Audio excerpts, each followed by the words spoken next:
रोशन करे दुनिया।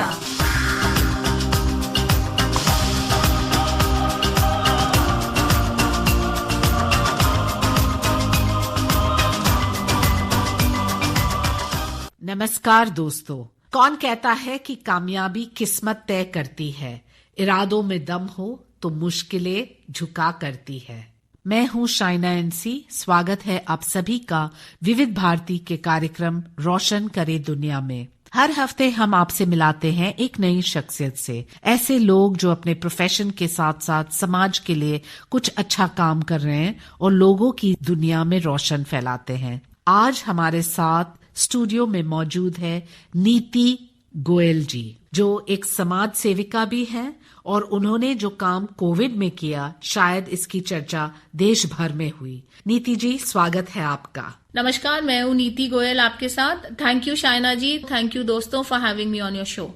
कहते हैं कि जैसे पेड़ कभी अपना फल नहीं खाते, नदी अपना पानी नहीं पीती, इसी तरह से सज्जन लोग भी दूसरों के लिए जीते हैं और उनके लिए काम करते हैं। शायद आप उस सज्जन व्यक्ति हैं जिन्होंने घर भेजो के माध्यम से अपने जैसे कितने लोगों की मदद की। आप हमें बताएं कि घर भेजने के लिए आपने ट्रांसपोर्ट की व्यवस्था कैसे की और कहां से ये प्रोजेक्ट की शुरुआत हुई। मैं और सोनू सूद बचपन से दोस्त हैं। जब लॉकडाउन शुरू हुआ तो हम लोगों ने काफी काम शुरू किया, लोगों को राशन देना, खाना देना।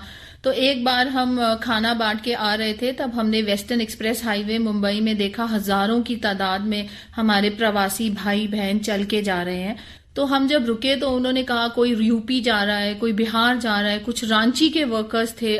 उन्होंने हमें बताया कि हमें घरों से निकाल दिया गया है, जहां हम कोली में रहते हैं। उनके पास खाना था नहीं, वो बोलते थे हमें 2 दिन में एक बार कभी खाना मिल जाता है। तो उन्होंने सोचा कि हम पैदल ही घर चले, कम से कम बॉम्बे में मरने से तो अच्छा है कि हम रोड पे मर जाएं।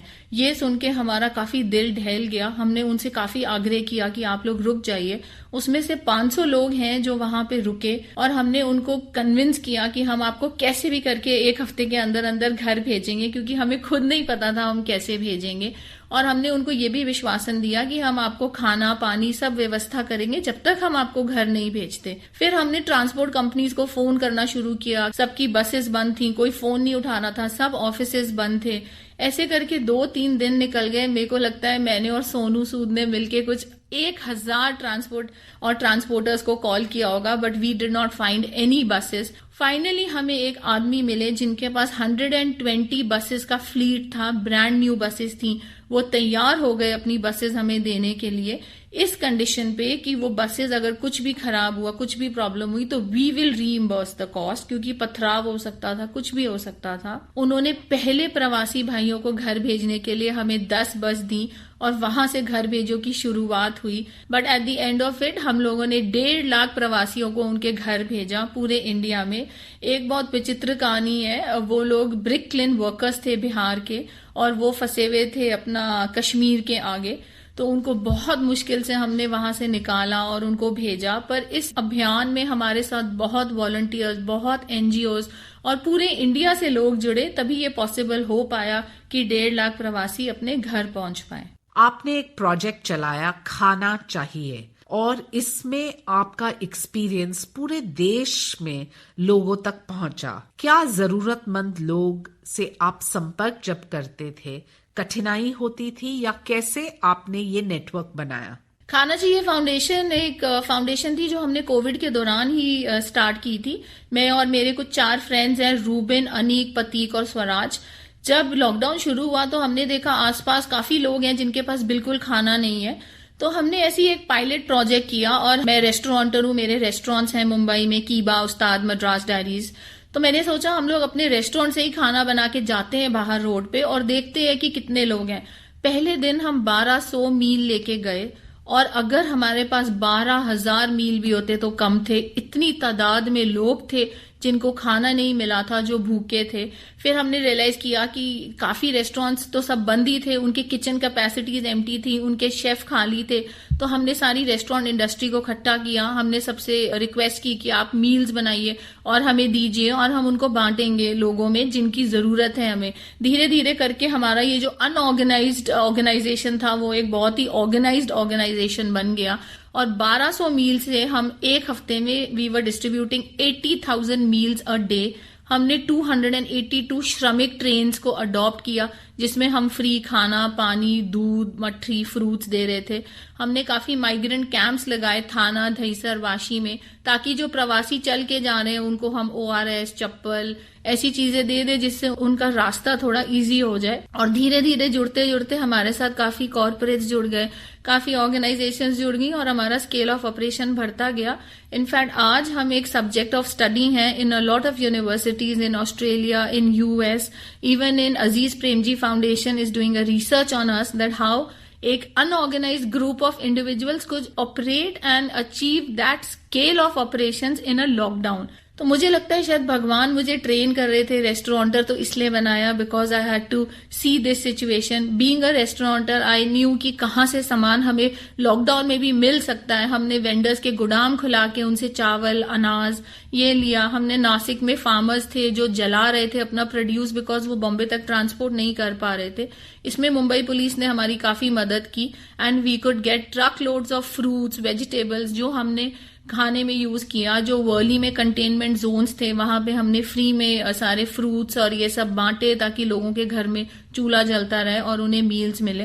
And today I can proudly से कि हमने 80 लाख मील और 60,000 राशन किट्स अभी तक खाना चाहिए में बांटे हैं। और अभी भी हमारे 2 कम्युनिटी किचन चल रहे हैं जो सेल्फ हेल्प ग्रुप्स ही रन कर रहे हैं और एक ट्रांसजेंडर्स रन कर रहे हैं, जिससे कि 2000 मील दिन के हम उन लोगों को देते हैं जिनके पास अभी खाने का माध्यम नहीं है। नीति जी, आपने सेक्स वर्कर्स और महिलाओं के लिए बहुत कुछ किया है जब समाज में एक रेजिस्टेंस है। इसके बावजूद आप ये यूनिक प्रोजेक्ट के बारे में बताएं कि क्यों आपने सेक्स वर्कर्स को लेके ये मुहिम ठानी। हमारे जान पहचान के एक सदस्य हैं, उन्होंने हमें बताया कि जो औरतें, महिला जो कैदी हैं जेल में, वो काफी बुरे हाल में है लॉकडाउन में, क्योंकि ऑब्वियसली उनके पास सामान नहीं था, एसेंशियल्स नहीं थे, साबुन हो गया या फिर सैनिटरी पैड्स हो गए, जो एक बेसिक स्वच्छ रहने की चीजें होती हैं। तो हम लोग तो काफी काम कर ही रहे थे, तो we reached out to Godrej and they were very kind to support us with 30,000 soaps.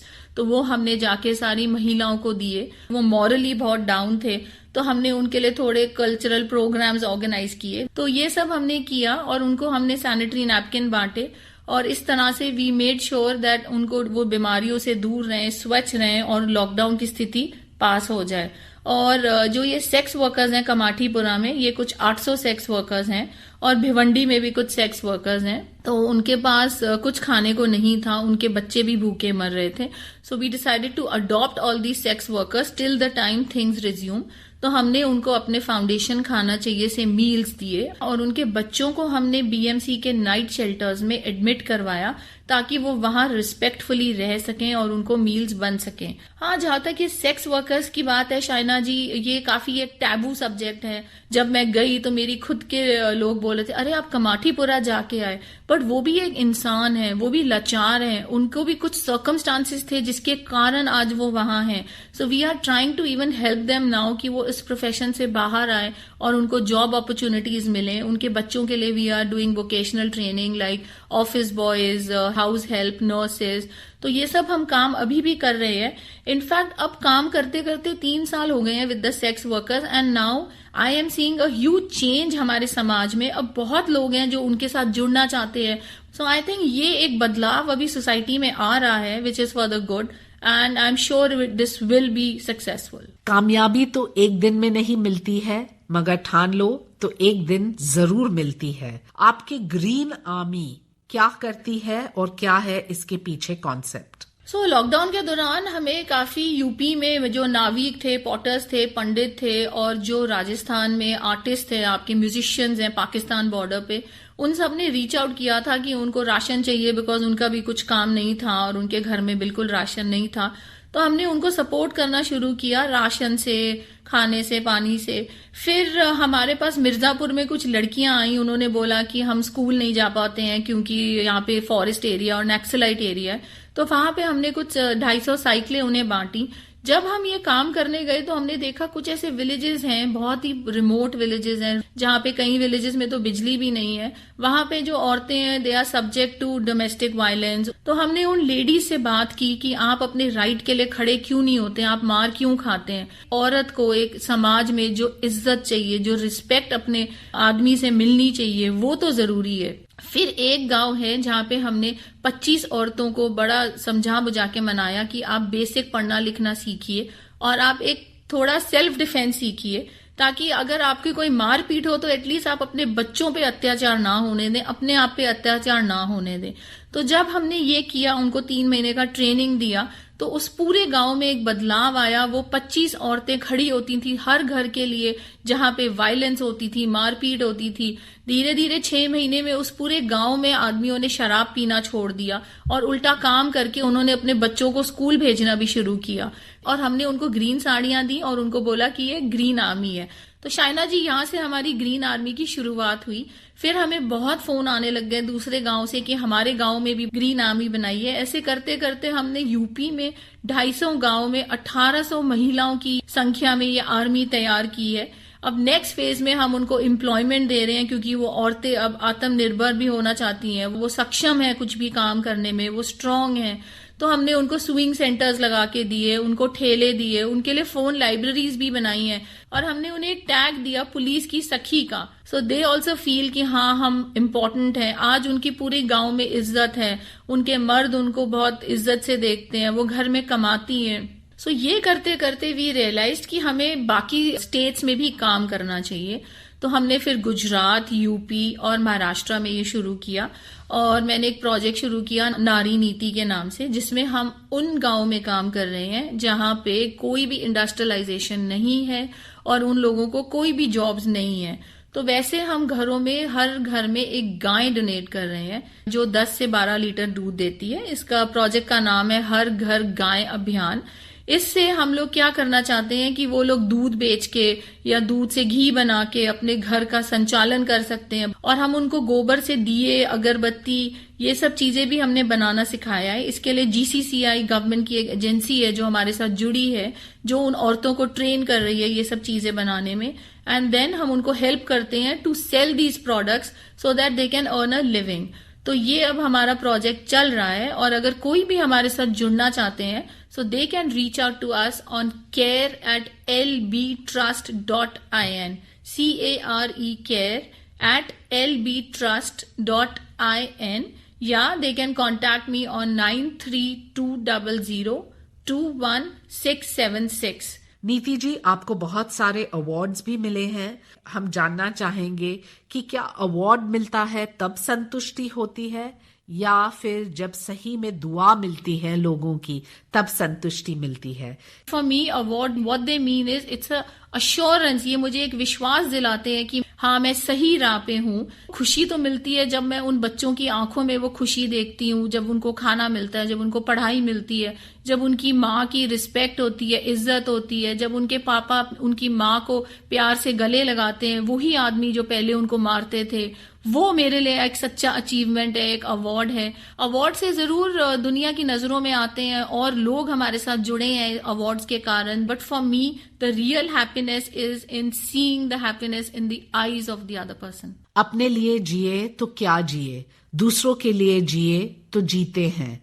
सच्ची मानवता वही होती है जहां हम समाज के लिए कुछ अच्छा काम कर रहे हैं। नीति जी, हम आपको धन्यवाद देते हैं। श्रोताओं, आपसे भी यही उम्मीद करते हैं कि आप समाज सेवा से जुड़िए। अधिक जानकारी के लिए सुनते रहिए हमारा कार्यक्रम रोशन करे दुनिया शाइना NC के साथ। सुनते रहिए विविध भारती, देश की सुरीली धड़कन। नमस्कार।